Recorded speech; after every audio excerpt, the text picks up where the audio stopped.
MP advocate জনাব মোহাম্মদ ফজলুর রহমান সাহেব উনি যখন নবী ওলিদের পক্ষে আহলে সুন্নাত ওয়াল জামাতের সপক্ষের পক্ষে কথা বলেছেন, কিছু মুক্তিযোদ্ধা বিরোধী কিছু দেশদ্রোহীরা সে ফজলুর রহমান সাহেবকে নিয়ে গালাগালি করে এবং তিনাকে ফজু ফাগরা বলে আখ্যায়িত করেছে। জোরকর নাউজুবিল্লাহ। একজন মানুষকে এইভাবে ব্যঙ্গ করা এটা কখনো ইসলাম সমর্থন করে না। আমরা অ্যাডভোকেট জনাব মোহাম্মদ ফজলুর রহমান সাহেবকে ভালোবাসি এই কারণে যে তিনি বাংলাদেশের মুক্তিযুদ্ধের সপক্ষে লোক, যে তিনি বাংলাদেশ আহলে সুন্নাত ওয়াল জামাতের লোক, যে তিনি নবী ওলিদের পক্ষে কথা বলেন, তিনি মাজার আউলিয়া কেরামদেরকে ভালোবাসেন।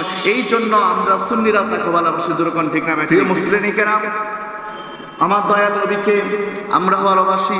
শুধু আমরা ভালোবাসি তাই নয়, আমার দয়াল কামলিওয়ালা নবীকে, যিনি মহান রব তাআলা, সেই মহান মালিক পর্যন্ত ভালোবাসি। যেরকম ঠিক না ঠিক? কারণ নবীজির প্রেম হলো ঈমানের মূল। আন-নাবিয়্যু আওলা বিল মুমিনিনা মিন আনফুসিহিম। আল্লাহ তাআলা কোরআন কারীমের মধ্যে বলেছেন, তোমাদের প্রত্যেকের জানের চাইতে আর অধিক নিকট আমার দয়াল কামলিওয়ালা মুমিনদের জানের চাইতে আর অধিক নিকটে রয়েছে। যেরকম সুবহানাল্লাহ।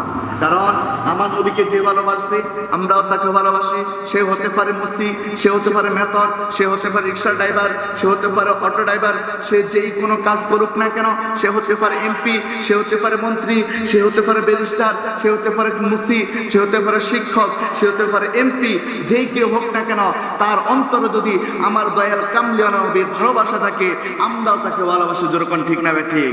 কারণ আপনারা দেখছেন ইদানিংকালে সম্প্রতিকালে সে কিশোরগঞ্জ 4 আসনে এমপি অ্যাডভোকেট জনাব মোহাম্মদ ফজলুর রহমান সাহেব উনি যখন নবী ওলিদের পক্ষে আহলে সুন্নাত ওয়াল জামাতের সপক্ষের পক্ষে কথা বলেছেন, কিছু মুক্তিযোদ্ধা বিরোধী কিছু দেশদ্রোহীরা সে ফজলুর রহমান সাহেবকে নিয়ে গালাগালি করে এবং তিনাকে ফজু ফাগরা বলে আখ্যায়িত করেছে। যেরকম নাউজুবিল্লাহ।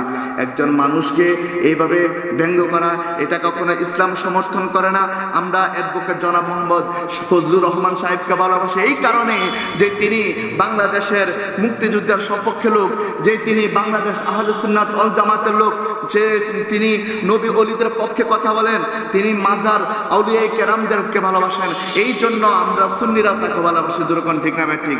আপনারা দেখেছেন বাংলাদেশের একটা ছোট মানুষ, ছোট বক্তা, আমরা এটাও জানি যে তার মা বাবাকে পর্যন্ত ঠিকমতো খাবার আহার দেয় না। জুবাইর আহমেদ তাশরিফ সে এখন সোশ্যাল মিডিয়াতে এসে বলে যে ফজলুর রহমান সাহেবের জানাজা যাতে কোনো আলেম উপস্থিত না হয়। আমি এই বেকুবে বলতে চাই, এই বেকুবদের মতন দেড় ফাতার মৌলবীরা যদি ফজলুর রহমান সাহেবের জানাজা উপস্থিত না হয় কিছু আসে যায় না। বাংলার কোটি কোটি সুন্নি জনতা, বাংলার অসংখ্য আলেম ওলামাগণ, সুন্নি আলেম ওলামাগণ, আকাবিরগণ সেই ফজলুর রহমান সাহেবের জানাজা গিয়ে জানাজা আদায় করবে। যেরকম ঠিক না ঠিক? আমরা কোনো ওয়াহাবিদের কোনো কথায় কর্ণপাত করব না। যারা নবীকে ভালোবাসবে, যারা আউলিয়া কেরামদেরকে ভালোবাসে, যাদের অন্তরে আউলিয়া কেরামের মহব্বত রয়েছে, আমরাও তাদেরকে ভালোবাসি। যেরকম ঠিক না ঠিক?